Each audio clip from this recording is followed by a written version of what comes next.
नमस्कार बच्चों, बीए तृतीय वर्ष के विद्यार्थियों का स्वागत है। बच्चों, द्वितीय प्रश्न पत्र में हम आगे एक निबंध करने जा रहे हैं, प्रेमचंद और भाषा समस्या। डॉक्टर रामविलास शर्मा द्वारा रचित ये जो निबंध है उसमें उन्होंने ये बताने की कोशिश की है कि प्रेमचंद के जो है भाषा संबंधी क्या विचार थे और वे किस प्रकार से हमारे देश की भाषा की समस्या को सुलझाना चाहते थे। वे क्या सोचते थे हिंदी के बारे में, उर्दू के बारे में, अंग्रेजी के बारे में और एक राष्ट्रभाषा के रूप में कैसी भाषा होनी चाहिए। इस बारे में आपके जो विचार हैं उन विचारों को की बहुत सुंदर तरीके से आलोचना करते हुए डॉक्टर रामविलास शर्मा, जो कि खुद मार्क्सवादी आलोचक हैं और प्रगतिशील लेखक रहे हैं, आपने बताया है कि प्रेमचंद जी भारत के लिए एक राष्ट्रभाषा चाहते थे और अंग्रेजी के स्थान पर भारतीय भाषाओं का सम्मान चाहते थे। इसके साथ ही वे भारत में हिंदी उर्दू के मिले जुले रूप के प्रचलन के पक्षधर थे।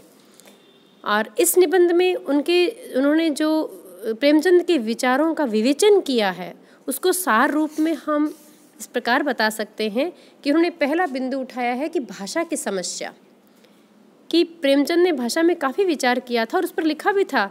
आपको पता होगा बच्चों कि प्रेमचंद पहले उर्दू में लिखते थे और बाद में ये हिंदी में आए थे, तो दोनों ही भाषा पर उनकी बहुत अच्छी पकड़ थी और अंग्रेजों की गुलामी के समय में प्रेमचंद अपना लेखन कर रहे थे और ग्रामीण किसानों के ऊपर उस मेहनत पर उन्होंने जो कुछ लिखा है उसमें गोदान जो महाकाव्य है, उनका उपन्यास जो है वो महाकाव्य की श्रेणी में आ जाता है। उन्होंने भाषा की समस्या को महत्वपूर्ण ढंग से उठाते हुए उसका संतुलित और व्यावहारिक समाधान प्रस्तुत करने का प्रयास भी किया था। जब उन्होंने सेवा सदन लिखा था तब भी उनके मन में भाषा की समस्या का प्रश्न समाया हुआ था, क्योंकि वे पहले उर्दू में ही लिखा करते थे और इसी समस्या से मुखातिब होते हुए उन्होंने कहा था कि हमें हिंदी और उर्दू भाषा का भेद मिटाकर इस संबंध में उदारता से काम लेना चाहिए। और उस समय उर्दू और हिंदी का प्रश्न सबके सामने बिल्कुल ताज़ा ही था। तब उन्होंने ये प्रश्न उठाया दूसरा कि राष्ट्रभाषा का प्रश्न, कि राष्ट्रभाषा के संबंध में उनका विचार था कि देश की राष्ट्रभाषा तो एक होनी चाहिए, लेकिन वह राष्ट्रभाषा कुछ गिने चुने आदमियों की न होकर देश के समूह को समझ में आने वाली होनी चाहिए, अधिक से अधिक लोग उसको समझ सके। और राष्ट्रभाषा के संबंध में उनकी सोच ये थी कि राष्ट्रभाषा केवल रईसों और अमीरों की भाषा नहीं हो सकती, उसे किसानों और मजदूरों की भाषा बनना पड़ेगा। और इसी दृष्टि से भाषा भाषियों की सुगमता के लिए वे हिंदी का शब्दकोश भी बढ़ाना चाहते थे। इसके साथ ही राष्ट्रभाषा के राजनीतिक महत्व को भी पूरी तरह से स्वीकार करते थे। राष्ट्रभाषा को सही महत्व न दिला पाने और उसके महत्व को न समझने का कारण वे नेताओं की स्वार्थी वृत्ति को ही मानते थे। इस लेख में यदि हम तीसरा बिंदु देखें महत्वपूर्ण, तो एक था उनका लिपि संबंधी विचार, कि भाषा के प्रश्न के साथ प्रेमचंद ने लिपि के संबंध में भी विचार व्यक्त किए, क्योंकि बच्चों हिंदी तो देवनागरी में लिखी जाती है और उर्दू की अपनी अलग लिपि है, अंग्रेजी की अपनी अलग लिपि है। तो उन्होंने कहा कि जिस प्रकार भाषा के विषय में उसकी पहली शर्त यह है कि वो समझने में आने वाली हो, यानी बोधगम्य हो, वैसे ही लिपि को भी सरल और सुबोध होना चाहिए। लिपि के संबंध में उन्होंने देवनागरी लिपि का समर्थन किया बच्चों, क्योंकि देवनागरी लिपि एक वैज्ञानिक लिपि है।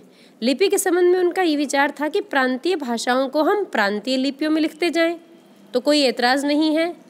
जैसे उड़ीसा में उड़िया भाषा जो है उसकी अपनी एक लिपि है, अपने यहाँ राजस्थान में राजस्थानी जो भाषा है उसकी एक मोड़िया लिपि हुआ करती थी जिसमें ऊपर किसी प्रकार की मात्रा नहीं लगती थी, पंजाबी की लंडा लिपि है। तो उनका मानना था कि जो भाषा जिस लिपि में जो प्रांतीय भाषाएं हैं किसी प्रांत की, वो हम प्रांतीय लिपि में लिखते जाएं तो कोई दिक्कत नहीं है, लेकिन हिंदुस्तानी भाषा के लिए हिंदी लिपि रखना ही सुविधा की बात है, देवनागरी लिपि।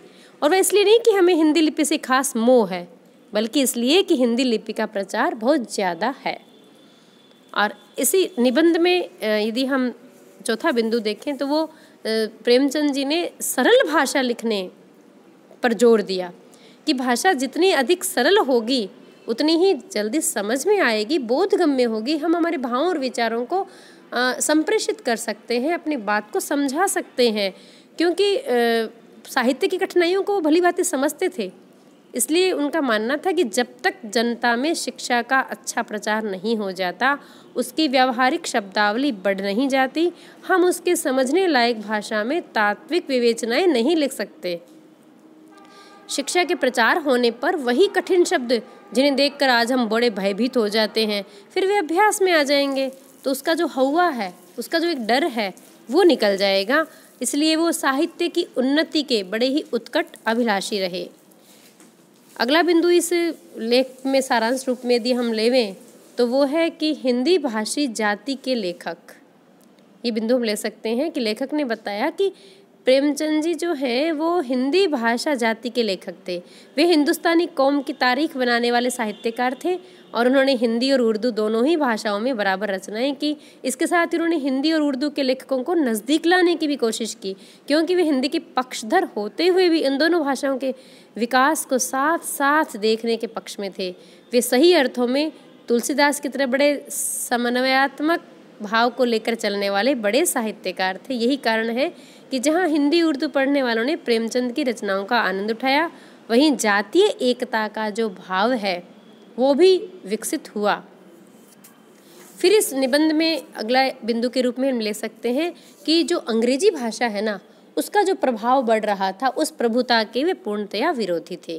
प्रेमचंद जी ने देश की सामाजिक और सांस्कृतिक जीवन में अंग्रेजी की जो प्रभुता है ये बनी रहे, इसके वे प्रबल विरोधी थे। इसलिए उन्होंने साम्राज्यवादियों द्वारा अंग्रेजी भाषा लादने की नीति का विरोध ही नहीं किया, बल्कि गुलाम देश के बुद्धिजीवियों का भी विरोध किया जो अंग्रेजी भाषा के भक्त बने थे।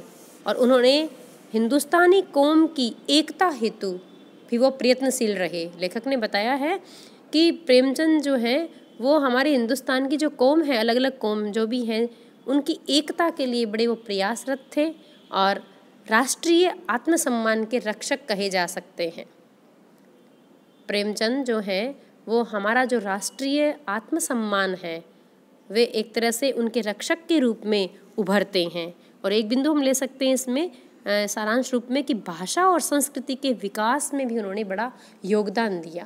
प्रेमचंद ने भाषा के विकास में और संस्कृति के विकास में अपना महत्वपूर्ण योगदान अपने लेखन के माध्यम से, अपने विचारों के माध्यम से और अपने निबंधों के माध्यम से दिया। और अंतिम बिंदु ले सकते हैं कि वे मिलीजुली और साहित्यिक शैली के पक्षधर थे। लेखक ने ये बताया, रामलीला शर्मा ने, कि प्रेमचंद जी साहित्यिक शैली गढ़ने के पक्ष में थे, लेकिन वे उसके गढ़ने की कठिनाइयों को जानते थे। उन्होंने ये कहा था कि वक्त की आवाज़ है और हम एक मिलीजुली साहित्यिक शैली का विकास करें। प्रेमचंद जी हिंदी और उर्दू दोनों को ही अत्यधिक निकट से देखते थे, इसलिए उन्होंने हिंदी को बहुत ज़्यादा संस्कृतनिष्ठ और उर्दू को बहुत अधिक अरबी फारसी से युक्त बनाने का भी विरोध किया था। क्योंकि बच्चों, हिंदी के अंदर संस्कृत के बहुत ज़्यादा शब्द ठूंसने से वो संस्कृत निष्ठ होकर साहित्यिक तो लगती है, लेकिन वो हृदय के करीब नहीं लगती, उसको समझने में बड़ी उलझन होती है। एक तो किसी को कहा जाए चलो आप भोजन कर लीजिए, और एक कहा जाए आइए अब हम सभी उदर पूर्ति के लिए प्रयास करते हैं। तो बजाय उदर पूर्ति के यदि उसको साफ साफ ही कह दिया जाए आइए हम भोजन करते हैं, तो ज़्यादा सही है। तो उन्होंने भी माना कि उर्दू के अंदर अरबी फारसी के शब्द जितने ज़्यादा अधिक होंगे, उर्दू उतनी ही समझने में क्लिष्ट हो जाएगी। अतः उन्होंने इन दोनों चीज़ों का विरोध किया और इसका परिणाम निकला कि वे हवाई सिद्धांतों से दूर हटकर एक व्यवहार में लाने योग्य शैली के निर्माता बन गए। और उन्होंने खुद ने भी तो लेखन में अपनी शैली जो अपनाई थी, उस शैली के माध्यम से भी उन्होंने संदेश दिया, क्योंकि संदेश केवल निबंध के माध्यम से ही, अपने विचारों के माध्यम से ही नहीं दिया।